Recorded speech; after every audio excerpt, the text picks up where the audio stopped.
Rhaid i chi ddygymod o sŵn corn yn iddo bob 3 chwarter munud.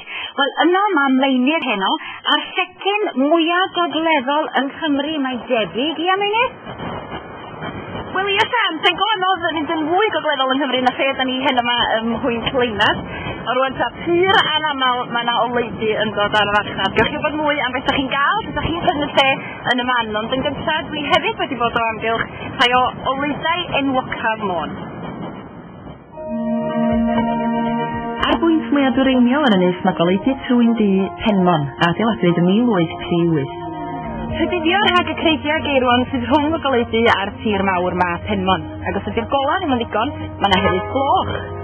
Mae'r gloch yn pwyso 178 kg ac yn canu bob hanner munud. Ond y ddau geidwad yn byw mewn wreiddiol, ond fel bob goleiddu arall yn y wlad mae yn automatig erbyn hyn. Y goleiddu mwyaf deheuol y Môn ydy hwnnw ar ynys Llanddwyn. Wel, allai im honni fod nain yn ferch y goleiddu, ond yma yn ei gysgod o'n un o'r 4 bwthyn ar lan y môr y cafodd hi a'i 2 brawd i magu i tad nhw'n hen daid i yn bailod sy'n tywydd llonga dros y bar i Gaernarfon. A fedra i ddim meddwl am le mwy rhamantus i gael ys codi na fo. Dwi'n falch o'r cysylltiad sydd gen i ar te. Wrth symud i'r gogledd orllewin, donat goleiddu enwocaf Môn ar ynys Lawd, Southstack. Yn 1857 yma capten lleol yr enw Hugh Evans yn llunio map o'r ardal yn dangos bob un llongrelliad oedd yn digwydd yn y 2 flynedd flaenorol. Ath o cyflwyno fo i'r bwrdd Trinity House yn Llundain, a mae'n rhoi caniatad i adeiladu'r goleiddu yma. Tân agored mewn basged o goleiddu cyntaf ysgerif, ond does dim angen bwydo'r tân yma bellach. Mi fedrwch chi weld y gola tydan 22 o filltiroedd i ffwrdd. Mae'r goleiddu yma yn wahanol i'r lleill am ei fod ar ynys o fiar ar fordi'r Môn, ac ar wahân i'r criw cynnal a chadw, chydig iawn o bobl sy'n ymweld â'r lle heddiw, fel mae parch Emlyn Richards yn sôn yn ei gyfrol yr ardal wyll. Dwi'n siŵr braidd pe bach chi'n holi tyddynwyr Llanfair yng Nghornwy. O'r bron, mae ychydig iawn ohonyn nhw sydd wedi bod yma. Mae yna rhywbeth ynglyn ag ynys. Mae yna rhyw gyfaredd y caran i gadw fobi. Wrth barhau i deithio i'r dwyrain, mi gyrhaeddwn ni oleidu Pwynt Leunad. Da ni wedi prynu Pwynt Leunad ys 10 mlynedd, ond yn y 4 mlynedd dwythaf, da ni'n byw yma llawn amser. Y peth mwyaf na i golli ydy y môr a gwylio'r dolffins, a'r byd natur, yr adar, a'r cerdded o gwmpas y lle.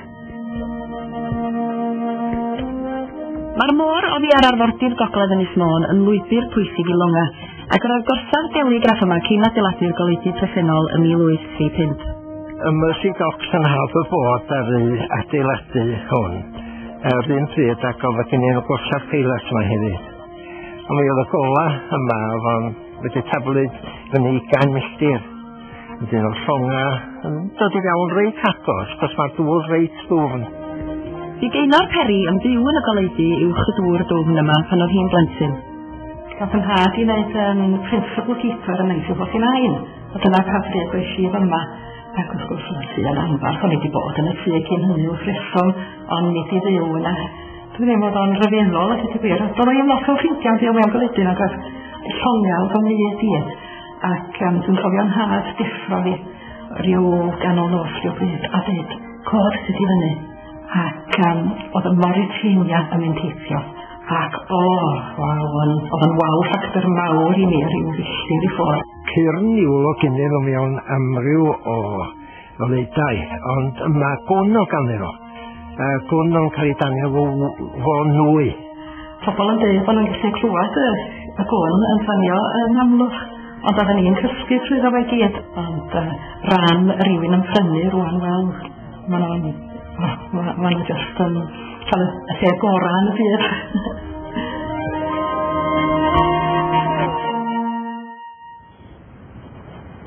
Yn mynd efo fi rwan o flaen y goleiddu mae Melvin Williams. Melvin, chi sy'n cael y gwaith o werthu Pwynt Leunad. Mae Gaenor newydd dweud na fama di'r lle gorau yn y byd. Ie, wel, dwi'n gobeithio mae pawb yn feddwl hynny wrth gwrs. Be wna'n nhw gael ydy'r prif tŷ efo'r goleidus cefn. Ond a ddau tyddyn ychwanegol, a hefyd tua 17 o'r heri bod yn cynnwys y creigiau lawr y Fflan y Môr. So fe mae rhywun yn meddwl amdano fo, rhyw 400,000 y tŷ ydi o. A maen nhw'n gael y braint o bod yn peth gael goleidi am ddim. A be am y goleidi ta? Dyn nhw'n gorfod gwneud o beth mae'r goleidi falle ar ôl o? Na, dyna beth sy'n mor dda. Mae mewn ffordd, mae Trinity House yn gyfrifol yn edrych ar ôl y goleidi. Felly mae pawb gael byw sydd iawn yr waliau castell yma a ddim gorfod talu am upkeep yr goleidi. Be amdano chi, ta? Ydych chi wedi byw yn y goleidi? Wel, fysa lle braf, ond eto mae well gen i fod yn canol yr ynys i gwithio i trio gwerthu tair yr ynys. Tan, mae'n wyllt yma pan mae'n wyntog ac yn baradwys pan mae'n braf. Dwi'n mynd o byw man hyn, di gwir, yn ôl y tîl yna chi.